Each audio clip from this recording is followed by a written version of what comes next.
Hello there. This is the Team Grain Farmers board game project, Antlion the board game. Uh, we are just going to give you guys a quick tutorial and walkthrough on how to play the amazing board game. Alright, so let's begin with the general rules.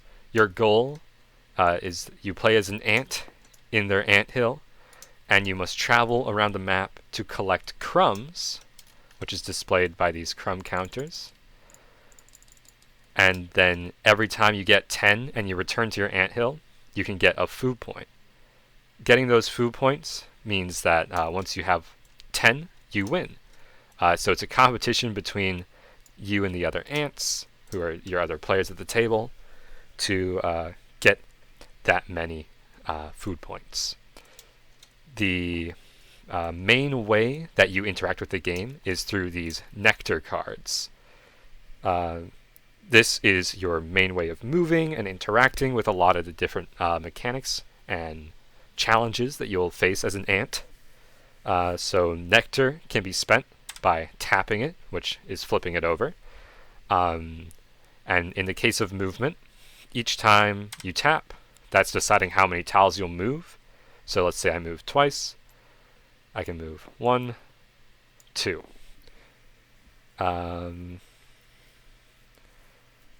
Also, another thing to note about your food points is that once you reach 5, you will gain an additional nectar. So that can just be drawn from over here. And so let's pretend I had 5. I'd be able to now have 4 to move to tap each turn. And then once a round is over, after the antlion moves during the beginning of round phase, every player will untap their nectar, so they're ready to go. Let's see. So yeah. The next thing we'll explain is some of the different decks.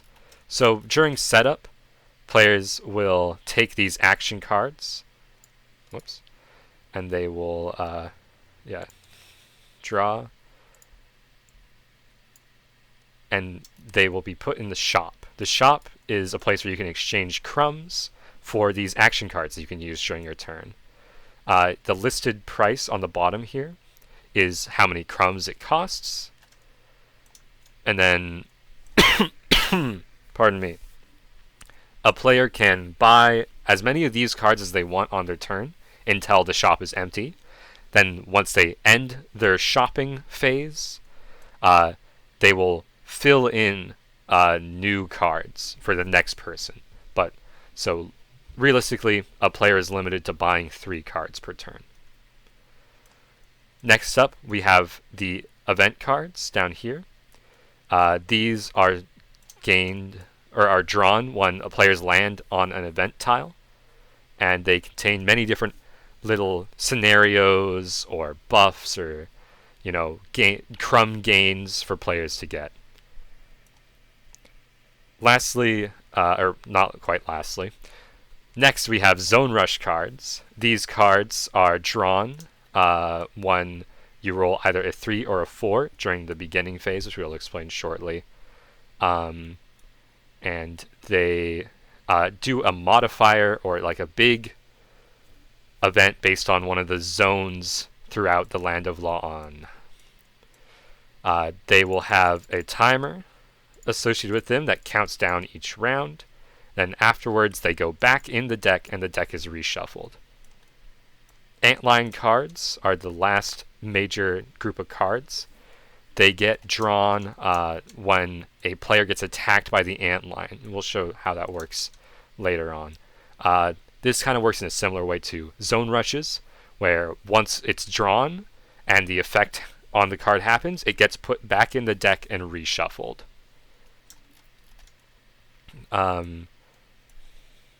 Anything else? Oh, really quick, we'll explain how action cards work. These are some of the different types of action and cards and card effects that are important to bring up and explain. So there's normal cards that have a specific, just a specific thing on them, and then all of these have either an additional or some other cost. So I'll go into those really quick. So, for instance, this is an event card, so players can roll a 2d4 to gain as many crumbs as the number they roll. And then if they spend nectar, however much nectar they spend, they can repeat it as many times as they have nectar for. So if I spent 1 nectar, I could roll 1 more time. If I spent 2 nectar, I could roll 2 more times. That's the basics there. Some cards will have a cost next to whatever the thing that cost does. So heading home, if you spend a nectar to play the card, it lets you go directly back to your anthill. Diversion is another one that has an associated cost, but this is a very specific way that it works. So when the person plays this action card, they while they're hunted, the hunted token is passed to a new player. So the hunted token just gets passed on to another player in the area, or in the turn order. And then that player can spend a nectar to nullify the card effect. So anytime you see a red nectar, that's what it's denoting. Then action cards have some specific types. There's reactions, which necessitate a particular activation time. So this one, visitations, can only be played when you're landing on an opponent's anthill, but you get to collect 5 crumbs. Ant Moment 37 is a passive. So this means that when you draw it, you have to play it right away and put it next to your nectar. So in this case, when you're attacked by the Antlion, you can negate that attack and move it to the Antlion tile in the zone furthest away from you. And then the last type is lingering. So these ones work in a very particular way. You can play them during your action phase, and they do an effect with some sort of repetition to it until a discard criteria is met. So in this case, at the end of the card, you can see that the discard criteria is that this card gets discarded at the end of the opponent's turn that you target. And the effect is you target one player. For each space their ant moves, they lose 1 crumb. So that's the repeated effect, is they lose a crumb each time they move that turn. And then at the end of that turn, this card's lingering effect finishes. We're going to explain the round structure now. Each round is broken up into a couple phases and player turns. So the way it works is there'll be the start of round phase, then the player's turns, where each player will take their turns in order, and then after that it will be the Antlion's turn, and then it restarts from there. So the start of round phase starts with everybody untapping their nectar. So if you have any spent nectar, you untap it. Then we go to the zone rush. If we roll a 3 or 4, we rolled a 4, we get a zone rush. And in this case, it's BBQ season. So we first set the timer to be however much it says on the card. Then we know that anybody who gets crumbs in the overlooked glade, those crumbs are doubled. So we go over here. Look, the overlooked glade. So now we move on to player turns. So green is going to first decide to move 1 by tapping their nectar. So yeah, there you go. So now that they're on the crumb tile, they can take this D4 and roll it once and gain that many crumbs. So they gain 3 crumbs plus the doubling it, so 6 in total. So that's a full 10. Then, if they want, they can spend another nectar to do it again, but only once more. So let's just do it for demonstration. Whoops. All good. Then again. Oh, right. So this time they get 2, which gets doubled to be 4.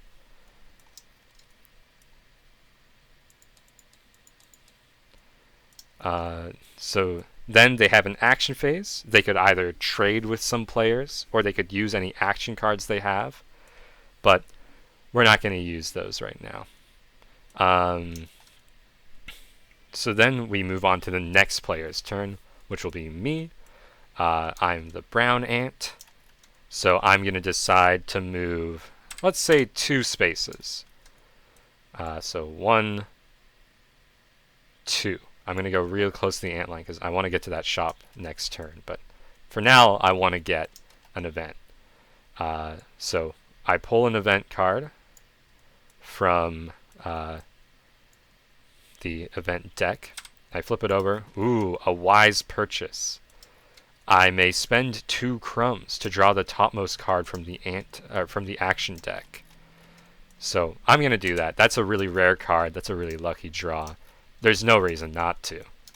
So then I come over here and I draw a card. And this one I can put in my hand because it's not a passive.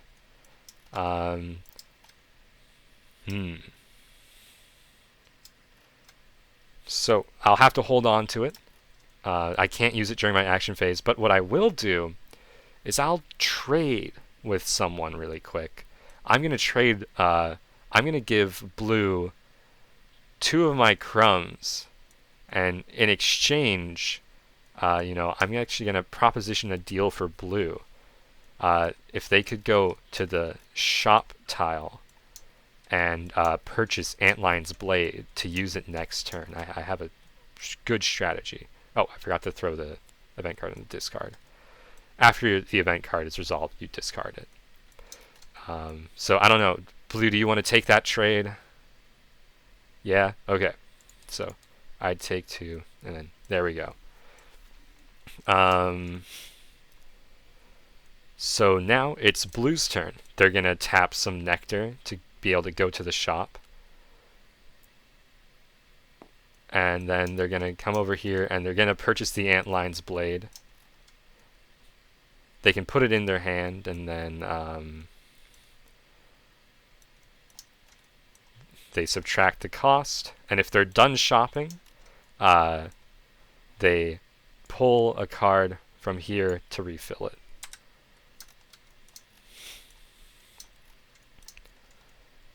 So now all our players have, or I suppose orange has an action phase, or blue has an action phase if they want to use their card.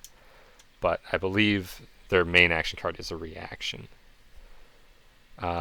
So then we get the final phase of a round, the Antlion's turn.